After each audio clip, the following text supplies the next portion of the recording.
નમસ્કાર દર્શક મિત્રો, એસડી ન્યૂઝ ગુજરાતી ચેનલ પર આપનું સ્વાગત છે અને હું આપની સાથે વૈશાલી પોવારુ કરીશું નજર આજના સમાચારો પર।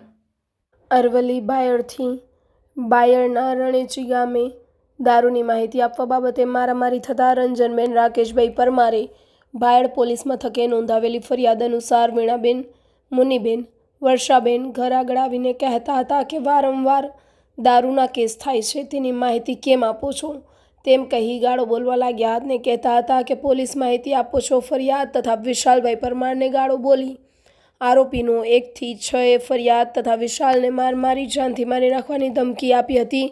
તેમજ આજે તો બચી ગયા છો, એકલ દોકલ મળશો તો જાનથી મારી નાખશું, તેમજ વધુ સારવાર અર્થે નજીકની હોસ્પિટલમાં ખસેડવામાં આવ્યા હતા।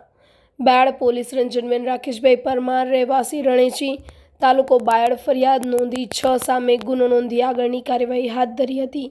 દારૂની માહિતી કેમ આપો છો તે બાબતે ફરિયાદીને ઘરે મારતા લોહી લુહાણ હાલતમાં થયો હતો। રણેચી ગામે દારૂ બાબતે માહિતી કેમ આપો છો તે બાબતની ફરિયાદના ઘરે 50થી વધુ લોકો જોવા માટે એકઠા થયા હતા। Reporter Jagdish Solanki, SD news Gujarati, Aravalli.